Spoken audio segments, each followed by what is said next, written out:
This is the City of God podcast, where Christ meets culture. I want to welcome you to the City of God. I'm Rob Pacienza, and I'm joined by my co-host, John Rabe, where every week we're going to be discussing the big cultural issues that Christians are facing, and we want to look at them through the lens of God's infallible word.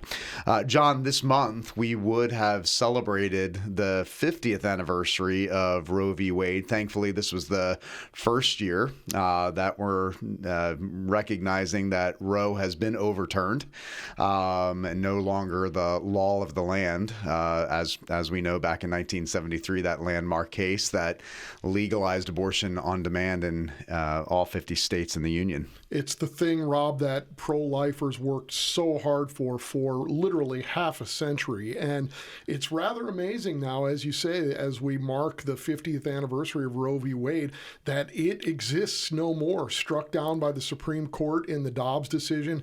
They admitted forthrightly that it was wrongly decided. It was badly decided.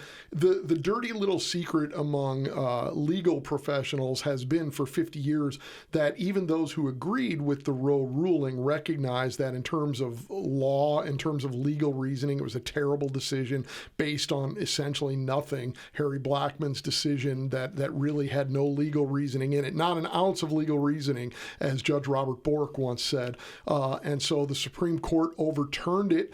And so we have our first anniversary post-Roe of that decision. Of course, that means there's still a lot of work to be done because the fact that it's not a constitutional right doesn't suddenly make it illegal in all 50 states. In fact, it doesn't make it illegal anywhere just on the basis of that decision. Absolutely. I actually just reminded my congregation recently that Roe was the battle, right. but the war continues. Exactly. To defend the unborn. And one of the things that you often hear in the pro-life camp is that we want to it's not our goal to simply make abortion illegal. We want to make it unthinkable. And as you just mentioned, it now goes back to the states, and that's why the battle continues. This war to defend the unborn continues. We still need to vote. We still need to challenge our legislatures. We need to pray that now the states will uphold the rights of those in the womb. Right. And it's almost a cliche to say, but it really is true when you say the battle has just begun. Because all Roe meant is that no matter how many people we convinced, we still could not outlaw abortion. Now, at least if we're able to convince our fellow Americans, we could bring it to an end. But we have to do that hard work of convincing them. And that's become harder over the years because our nation's conscience has become hardened. 63 million children estimated who have been killed by abortion so far in the United States since 1973. And of course, the pro-abortion lobby is hard at work still right now to attack anybody who doesn't kowtow to their ideology. I don't know about you, but it just seems like the radical ideology that you just mentioned has just ramped up since Roe. Yeah. Those that want to defend a woman's choice to abort the baby, just the radical ideology, the talking points, the protests, even some of the signs you see, they're just so just repulsive. I mean, we're talking about a human being, and it's interesting. We've seen this deconstruction of vocabulary. We've seen this deconstruction of even language. Historically, we know that the Judeo-Christian worldview has informed God's people that life inside the womb and outside of the womb, you take that life, it's called murder. Right. We now call it abortion, healthcare, reproductive rights, or reproductive justice. And you can even see just the radical ideology of even twisting the words, redefining terms. But we shouldn't be surprised, right? Isaiah told us, right. Woe to those that would call good evil and evil good. And, the Apostle Paul that said, beware of those that would twist the truth of God for a lie. But we just see this radical ideology ramping up even more in a post-Roe America. And I guess, Rob, that's the nature of sin. You know, we sinners find new and ever more creative ways to sin, and yet it's all at root sort of the same thing. It's worthy of its own series of podcasts that hopefully we'll get to to at some point, talking about the way language is played with in all of these battles. That really is the battleground of our culture wars. Everything from pronouns to what we call abortion and these terms being redefined, where somehow the murder of human children in the womb is now termed justice in some way. Well, you have to take radical leave of anything we've ever meant by these terms in order to use them. And so you're right. The culture is really digging in. Not everybody. There's some sort of intrinsic thing where we seem to recognize the value of human life, but we want to debate it when it comes to the preborn. Absolutely. And then you have the issue of cancel culture. Right. Anybody that does stand for life, anybody that does stand for God's definition of when life begins, that life doesn't begin outside the womb, but Psalm 139 says from the moment of conception, right? That's when life begins. God looks at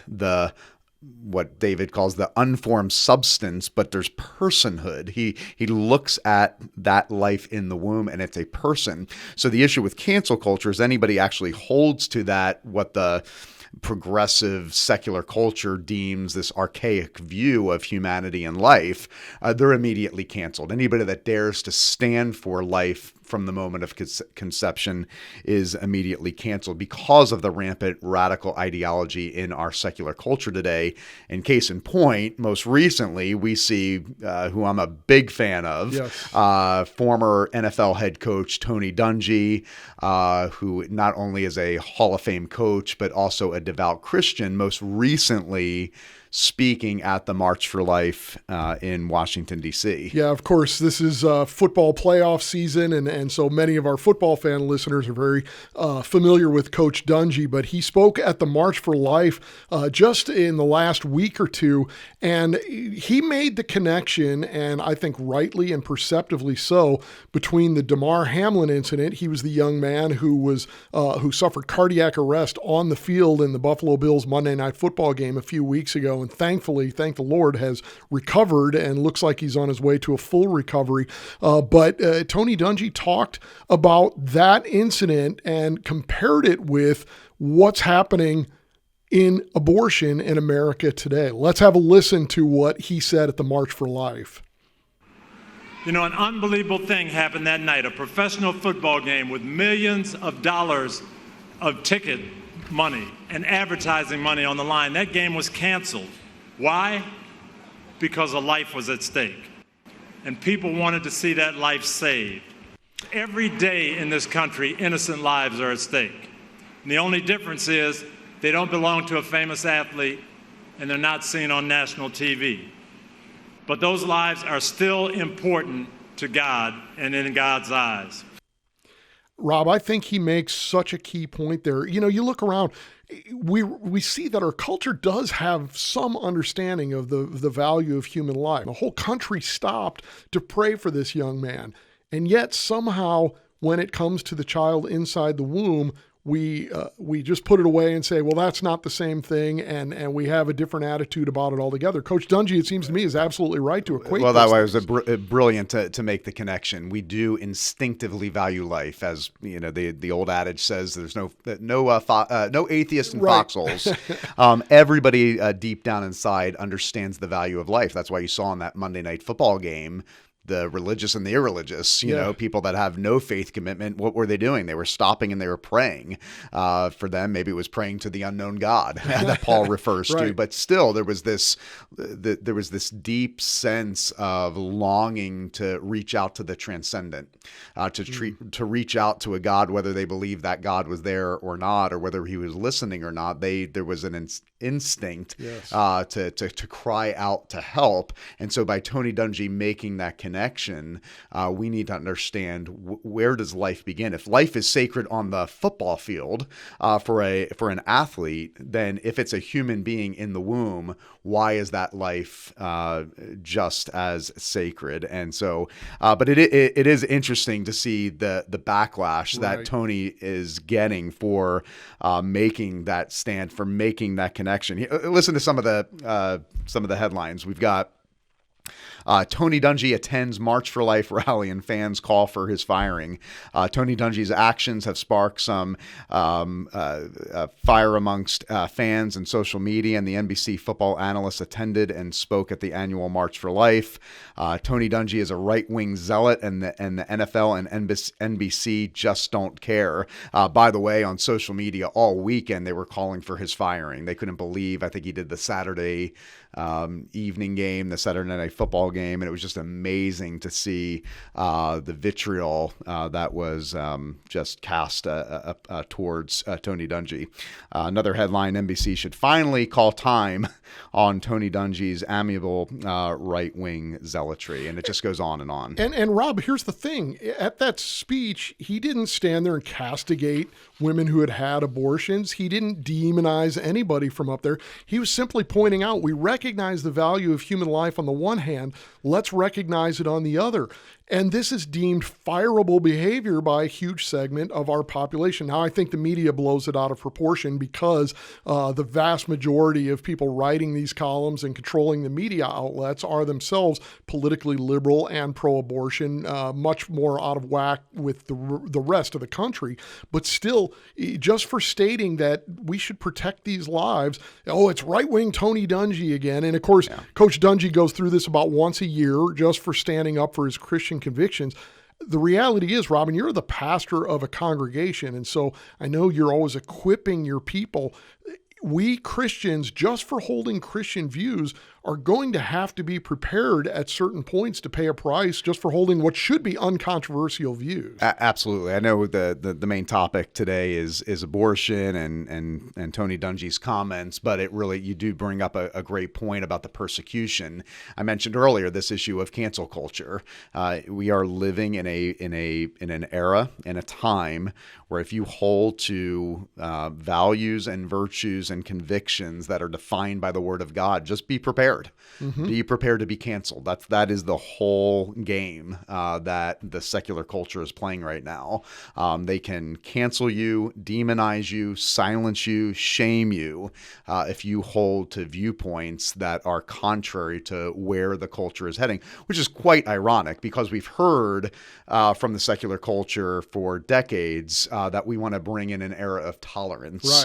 Right. We want to bring in an era where all views are accepted. No. It's all views that go along with this secular agenda to secularize the culture. And so we should just be prepared to face this persecution, to be silenced, to be canceled. And we need to speak up and speak out and come together as the people of God, because it will be coming together in mass that will be able to fight this good fight together. And God bless Tony Dungy, because as I mentioned, it seems that this happens about once a year to him, where there's some big campaign to try to get him fired simply for being a Christian and living out those convictions in public and not trying to hide them at all. And it's a reminder to me of the instructions and the warnings even that Jesus gives his followers. Luke chapter 21, among other places, he says, you will be delivered up even by parents and brothers and relatives and friends, and some of you they will put to death. You will be hated by all for my name's sake, but not a hair of your head will perish. By your endurance, you will gain your lives. So there's certainly reward in being faithful, and we're all coming to a time of testing, probably sooner rather than later. Absolutely. And I think in this issue in particular that we're focusing on today, this issue of life and the sanctity of human life, we just need to be aware and be a realist and understand we live in a culture of death. It is a culture that does not value the sanctity of human life. What's being taught in our college classrooms, what's being taught in even our elementary classrooms, that you've evolved, you're a cosmic accident, there is no value of life from womb to the tomb that is transcendent or absolute or objective. And we see it all the way up to government. I mean, earlier this month, every House Democrat voted against legislation that would require medical care for babies born alive after an abortion. Clearly, from the legislature to the classrooms, we are living in an era where generations of children and young adults are growing up in a nation that does not value the sanctity of human life from womb to the tomb. There was only one Democratic dissenter. Congressman Henry Cuellar of Texas was the one Democrat who voted against it, but all 210 others votes came from Democrats, unfortunately. And again, let's remember the purpose of this bill was that babies who there had been an attempted abortion on and who were born alive nevertheless, this bill was simply saying once they're born and they're still alive, let's give them help and protect their lives. At that point, they're out of the body, they're born, and 210 Democrats still said nope. I mean, almost half the House of Representatives said nope. We still need to kill that child. Rob, we've talked about the hardening that has happened here. And of course, the phrase used to be, let's keep abortion safe, legal, and rare. That's often no longer the case. Now you have the movement called Shout Your Abortion, where they've sort of followed the logic, recognizing, okay, if we're going to say that there's nothing wrong with this, that it's perfectly acceptable, that that's just a bundle of cells, then why should it be rare? Why should it be something that troubles our conscience? Most people, most women recognize there's something going on there, and their consciences are troubled, often for years and decades, for the rest of their lives. But now there's this hardening that says, nope, it is. If well, let's be consistent. It is a bundle of cells. Let's just decide that we're going to shout our abortion. We're going to celebrate our abortion. So it seems to continue to get darker and darker in that regard. Again, we find endless ways to sin, but what is the biblical position? At the end of the day, this isn't really just a scientific argument, though the science shows us that baby, even at the very beginning stages, is a completely separate being with separate DNA, a distinct human being. But what's the biblical position? Why is this such an important issue to Christians specifically? Yeah, we need to have a long view of history, John, that we are not the first generation that has faced fighting to defend the unborn. You look at all of the pagan empires that are written about in the Old Testament, whether it was the Babylonian Empire, the Assyrian Empire, leading all the way up to the Roman Empire, there was such a low value of life. That's why abortion and infanticide were rampant. But what changed that? It was always those who held to the Judeo-Christian worldview that life begins at conception. We call it the Imago Dei, the image of God. And so one of the things that we have to do, we've got to get that back to that foundational truth. We need to be raising up young men and women that have a firm foundation for life from the moment of conception. We need to be teaching our children and our grandchildren what it means to be conceived in the image of God, that your worth and your value is not found in what you do and what you accomplish, but your worth and value is intrinsic, that it comes from the reality that you have been conceived in the image of God, that all human life is sacred. So we've got to be teaching that from the pulpits. We've got to be teaching that in the Sunday school classrooms. Parents and grandparents have to be teaching that around the dining room table. Children, this is where your value come from. We're raising a generation that does not value life. This doesn't begin in college. This begins when they're young, when they're in home, when they're being discipled and catechized. We've got to return to that foundational truth of the image of God in all people. And if that is true, we need to change the way we talk about babies. That life in the womb is a soul. If it's created in the image of God, conceived in the image of God, then that's a soul. We need to teach our children to be talking with that kind of language. It's a real human soul that has value, that has purpose and destiny, and created in the image of God. We also need to remember as the church that science and faith are not enemies. Mm-hmm. And so we need to know the facts. We've heard a lot the last couple of years, trust the science. Well, here's the science you can trust. The science you can trust is the advancements in ultrasound and technology. I don't know if you've seen recently some of the technology of, like, I think they call it the 3D ultrasound. It's I mean, it's astounding. amazing to really see is. what progressive secular culture wants to call just a clump of cells. No, you see it. This human being inside the womb has its own brain, has its own heart, has its own genetic coding. I mean, it is not just one life; it is two life, mother and human. So while the moms are saying "my body, my choice," the baby inside the womb is saying "my body, no choice." So we need to be teaching the people of God that science and faith are not enemies. That technology shows us that this is a real human being inside the womb with a soul and with a destiny. And then I think, as always, as we always talk about on this program or our television program, the Christian faith is not a private faith. Yeah. Yes, it's deeply personal, but it is public. Yes. And we need to be salt and light. And when we walk out of church on the weekend and we hit the ground running on Monday, we need to understand our role in this cultural moment. We need to still continue to advocate for life. We need to defend life and vote for life. We need to hold our state legislatures accountable. That if it really is a human being inside the womb, our laws need to reflect that, and Christians need to be leading the way. And then we need to be volunteering. We need to be volunteering with our pregnancy centers. I saw a stat recently that just this past year, pregnancy centers in America offered free services valued at $270 million. You can't tell me that pregnancy centers in America are not making a difference, but it's the people of God volunteering, setting them up, funding them. So much that we can do.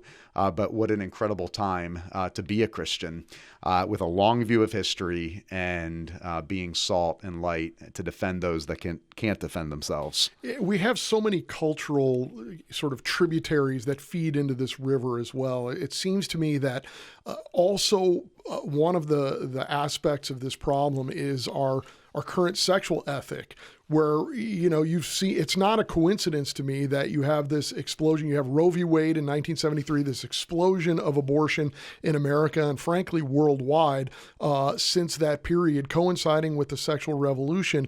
There really is a darkness here because and it's not just in America, it's worldwide, but people have more and more put their sexual expression, their quote unquote sexual liberty, their ability, their willingness and desire to have sexual relations without any sort of responsibility, without any sort of repercussions, without any product of that sexual expression. That's more and more demanded, and so as long as we continue to have people who view sex as recreation, we're also going to have an abortion problem. It seems that we really need to get our minds straight on some key issues that underlie all of this. Absolutely. And it just keeps going back to that cardinal truth of the image of God in all people.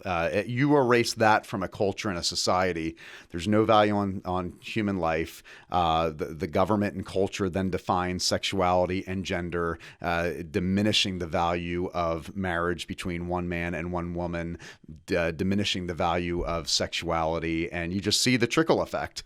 You see the way we treat each other. You see the rampant school shootings. You see the sexual revolution. You see the radical ideology concerning life and abortion, calling it reproductive justice instead of calling it murder. It all goes back to the diminished value of life. You remove an absolute being from the public square. You remove an absolute being from the culture. You're going to remove absolute truth. You're going to remove anything that is objective in its grounding of a culture's values and their virtues. One other thing that I think that we also need to get right here, you're a dad, I'm a dad, and we have a culture that, because of all this, has perhaps stopped valuing children the way that they ought to. Yes, they're created in the image of God, and the Bible tells us they are a blessing to us. I'm afraid, culturally stopped seeing children as a blessing and started seeing them as a burden, or at least something to be weighed with our other aspirations. So maybe kids are nice, but that's one lifestyle choice, and my other lifestyle choice is a sports car or a larger house or a better career.